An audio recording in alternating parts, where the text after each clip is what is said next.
your tongue.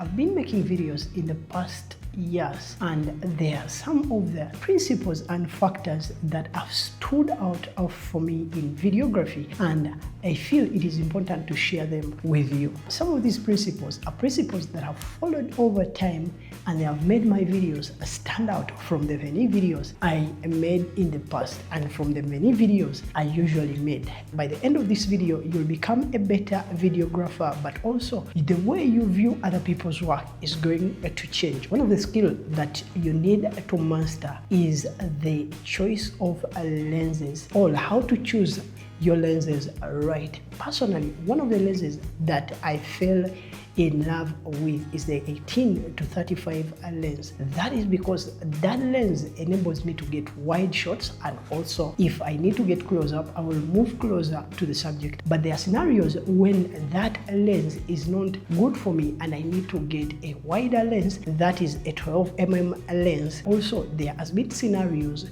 when you're shooting documentaries and you need to get a 700mm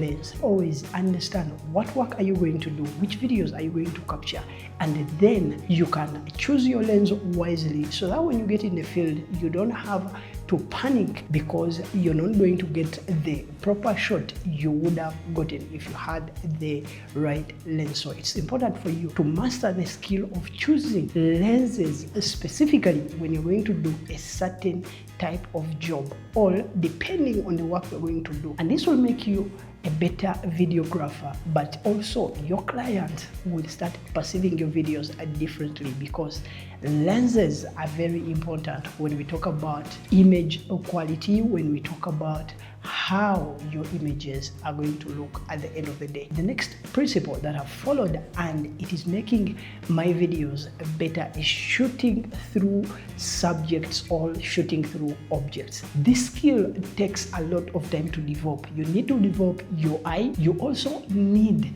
to master the skill of visiting and studying the area you're going to shoot from, all what we call the location. So when you go for a location visit, study the environment you're going to work from, and while things are being set up, or while the set design person is setting up the place, you can know where your shots are going to be, or where you're going to put your camera.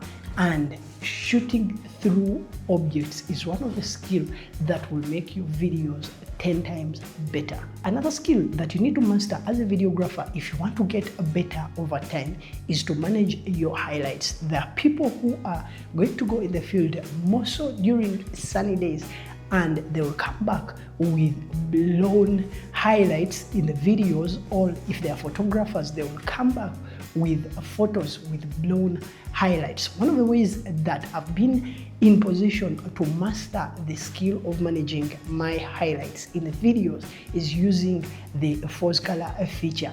Most of the video making cameras that are coming on the market right now, they have this feature. You need to just turn on, and it will help you to balance the lighting in the images you're capturing, but also in your camera, without using your naked eyes. Because sometimes when you're shooting in a highly exposed environment, or in a very sunny environment, it is going to be hard for you to understand the right settings in terms of exposure. But also, away from just exposure, most people use the histogram, but also sometimes the histogram is going to lie to you what you're seeing. So one of the things you need to master is to use false color, and this will help you to manage your highlights, because when you manage your highlights, that means that you're going to protect the details in that area of the video you're capturing. This is something that I mastered over time.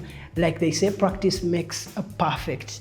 Over time, I realized that it is important for you to master creating layers in your video. Now, this might be new to some people, but what you need to understand, the first layer of a video is the distance from your lens to your subject, which we call the foreground.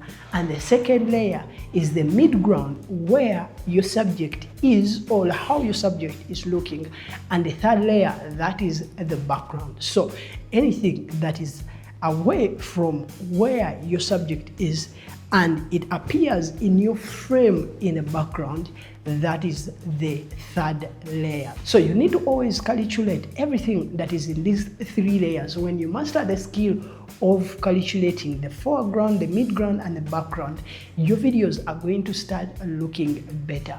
You usually see videos where directors are telling set designers that please remove this, please change this. It's because their minds, they are calculating all these three layers, and they are seeing that some of the things that are in the frame are not supposed to be there, and that is how you're going to be better. I've also seen people who are recording videos and the boom is in the frame. That is because the person who is on the camera or the DOP is not mindful of what is in these layers. But also, one way this is very special and it will make your videos great is because when you're shooting on a shallow depth of field and you're able to blur your background and you're able to blur what's in the foreground, your video is going to look great, but also your subject is going to stand out. So one skill you need to do as someone who is starting out in the field of videography, or someone who has been doing this for a while, but you didn't know how to calculate the three layers in your video, please start practicing and mastering this skill, because this skill will make your videos very, very better. With the introduction of social media, so many people have dived into the videography area where people want to make faster cuts, where people want to make everything very fast and energetic. But one thing you need to understand, if you are someone who has been enjoying to watch movies and you have been also looking at adverts that have stood out from the many adverts, is that their shots that are usually long and they focus more on emotions, they focus more on what happens in front of the camera rather than you focusing on the fast cuts and the effects. One thing that people are losing is the fact that our minds and our brains connect so much to the moments, to what we watch, and it makes us laugh, it makes us cry, and it makes us excited. So the only way you can capture such moments when you are a videographer is to always let your shots breathe. Let those moments unveil. But you can't get those moments when you're just looking for faster edits, when you're looking for fast cuts that you're going to use in post-production. Sometimes you need to just sit there, wait for someone to cry, for someone to laugh, for that moment that is going to get someone keep quiet, because they just want to know what's going to happen next. One skill that I've developed in the past few years is to always focus more on the story rather than focusing on the graphics and the crazy editing I'll do in post-production. It is important for you to shoot when you know how the edit is going to be, but also one thing you need to understand is that there are people nowadays who go and shoot content while all they are going to rely on is the graphics and the effects away from the story. How many videos have you watched that are full of effects that have stood out for you, and 10 years from the day you watched that video, you still remember that video and it's still a video you can narrate to someone? It's hard for you to remember such videos because they are just following likes, but because they don't follow what happens in real life. So one of the things you need to do is to always master to treasure the story more than thinking you will fix these things with the graphics and the effects while in post-production. So focus on the story, focus on the story. Even during the time when I was shooting events, I used to create videos that solely focus on the story, away from videos that are solely going to rely on the graphics edit. And till date, when I go back and look at those videos, they are still amazing videos to me because they focused on the story. Every time I watch them, I feel that those videos still have a message they are communicating to someone who is watching these videos. And also I've been able to get jobs from different people who say, I saw a video you made for so and so years back. Sometimes I barely can't even remember the organization that I created that video for, but people still treasure those videos because they were not focused on the graphics or to show people that I'm good when it comes to After Effects, but they were focusing on the stories, and true stories never die. So if you want to better your videos and if you want to make amazing videos, you need to master the skill of how to focus on the story rather than relying on the graphics. I talked about letting your shots breathe, and one of the ways you can make your shots breathe is to wait and let that camera watch a life, because that is how we usually watch life as human beings. But one of the ways you need to move that camera is to focus on motivated movements. What are motivated movements? This is when, if your subject is moving from one position to another, I feel it is always important and powerful for you to follow that person with the camera.